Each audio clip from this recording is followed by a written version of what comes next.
do something special for you. And then you just forget about it. It's history. I had a friend of mine, I don't know why I remembered this last night, but I was telling it to Rob. I had a friend of mine, Tommy Holland, that I went to grade school with, junior high school with, high school with, and then went to work at DuPont with. So I knew this guy many years. And he knew me and my brother had metal detectors. The RBCD advertisement for the guys that would be around the old houses and stuff, but we loved to go out to the metal detector. And so Tommy had a party at his house, and they were out there throwing horseshoes, and he came in, his wet band was gone. He was not thrilled, his wife wasn't thrilled. So he come to work, and he started, Larry, one day when you ever buy a house out in another country, will you come and look at it? Man, he had a big backyard, And the head on my metal detector is about the size of the dinner plate. So finally I told my brother, we were driving by Kings Grant, and I said, pull in here. And I said, let me go back there in Tommy's yard and just look for a few minutes and get him off my back, more or less is what I was thinking. I walked in his backyard, and he showed me where they were throwing the horseshoes at. And I turned that metal detector on, and when I put it down on the ground, it started beep, beep, beep, beep, beep, beep. And to me, that means there's a lot of trash in the yard. And so you're going to be digging a lot of nails, a lot of mess.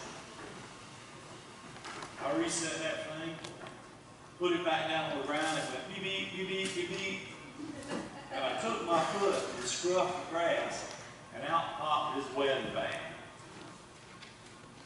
I had walked into a half-acre backyard and took a dinner plate-sized metal detector head and set it on that ring. I gave him the ring. I said, Tommy, that didn't take long, did it?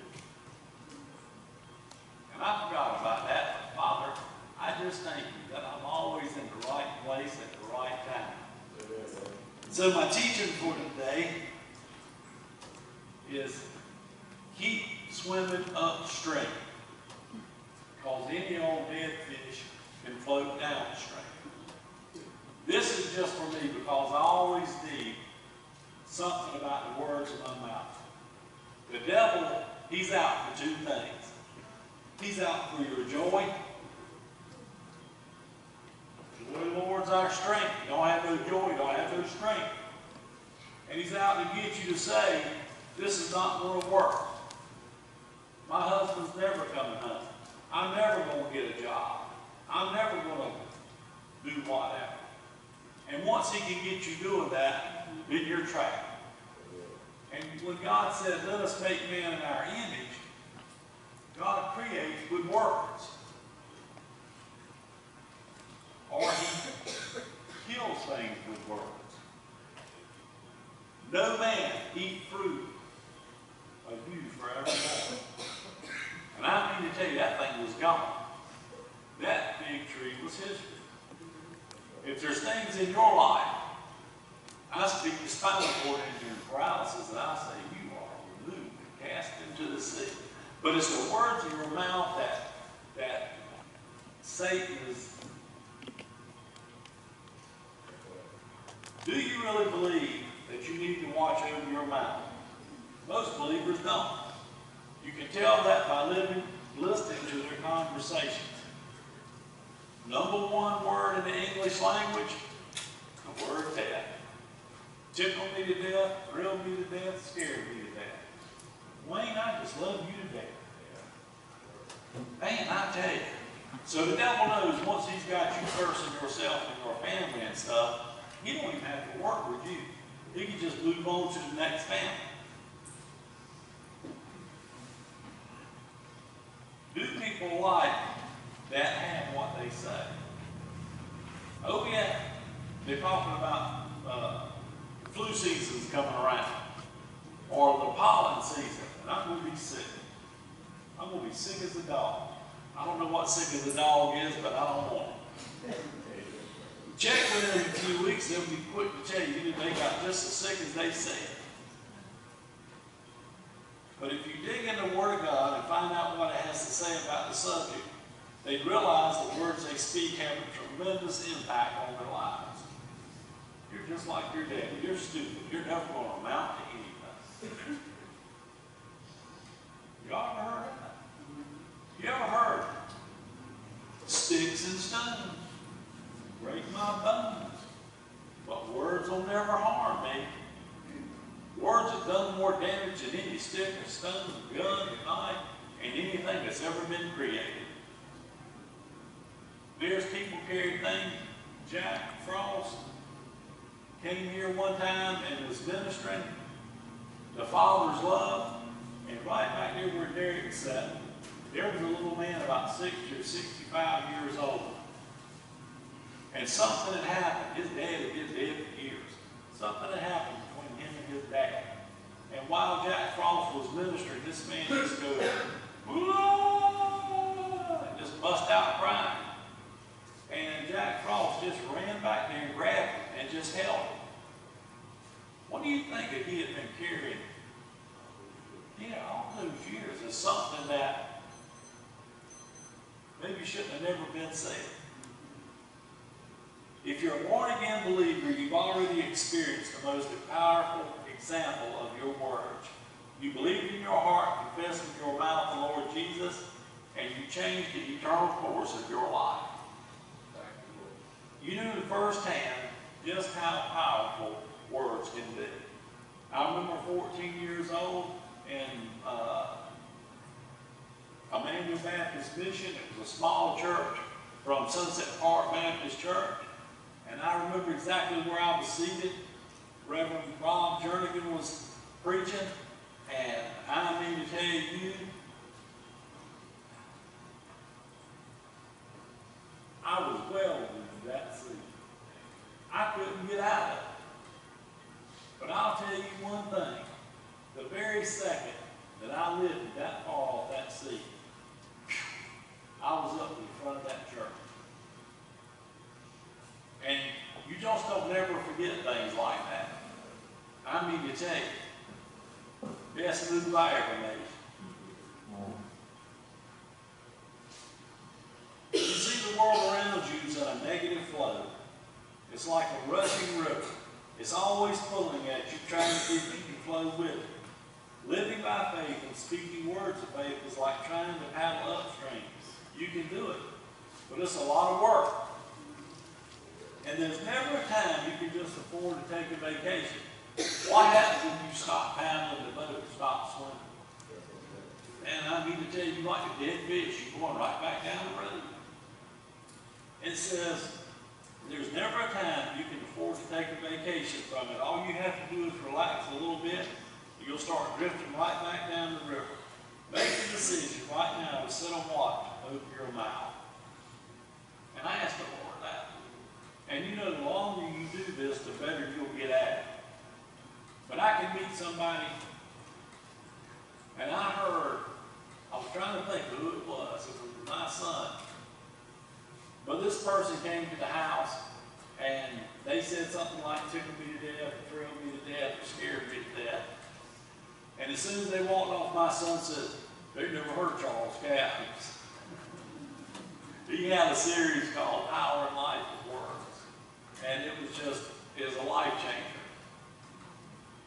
Make a decision right now to sit and watch over your mouth. Determine to consistently fill your mouth with the Word of God. Attend to my words, incline thy ear to my saying.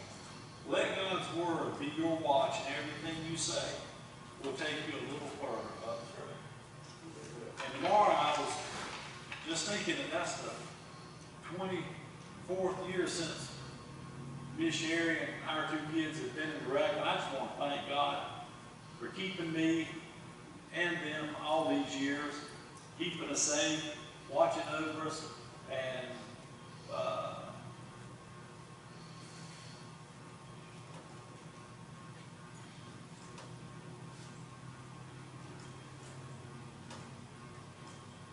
if I could go back in time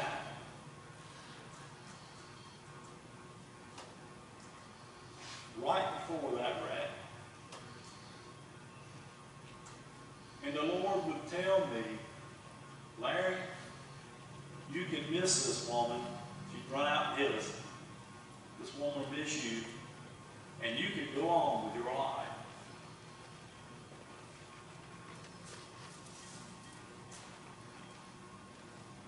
I tell him that. The only thing I was interested in was me. Deer hunting, scuba diving, taking my boat out, doing what I want. Me, me, me, me, me, me, me. But I am so thankful to God that He loved me enough that He's worked with me for 24 years. And I was sitting in the barn yesterday, pushing up on this wheelchair, telling my body, get on up out of here. And I talk to it all the time. And I'm not waiting on God, He's waiting on me. But I'm just so thankful to be able to build a box. Because there's so many people that are blind or crippled up worse than Pastor Lottie's second husband, where he couldn't move either of his hands or whatever. You don't know what a thrill it is to be able to brush your teeth, you know, or lick your own ice cream. Pastor Lottie, they would be in the van, and Josie would be strapped in between the seats. And she'd be swinging ice cream coming back there. Josie would be chasing it with her, with his head, trying to get a hold of that thing. And we look back on things like this life is short. But I think I've got a great attitude. You might think, man, I am down at times. But I'm a positive person. Today's going to be a better day than yesterday. Men giving to my bosom, pressed down, shaking together, running over. I'll rise up with wings like eagles. I'll run and not be weary. I'll walk and not faint. And I told you, the greatest gift God ever gave me was when I was 14 years old, and I met Him in a little Baptist church in Wilmington. But the second greatest thing that He gave me was my wife.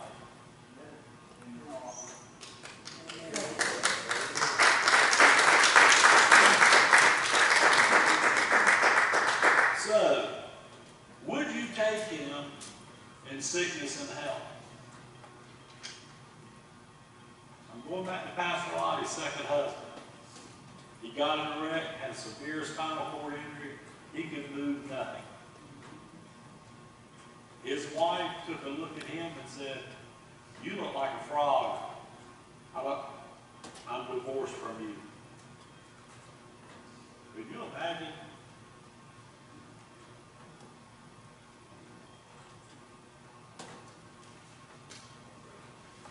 But out of the 24 years that I've been in this wheelchair, I think it was 3 nights that my wife has not put me in bed. She had surgery and they wouldn't let her come home. She got a car wreck and they wouldn't let her come home. And one other night.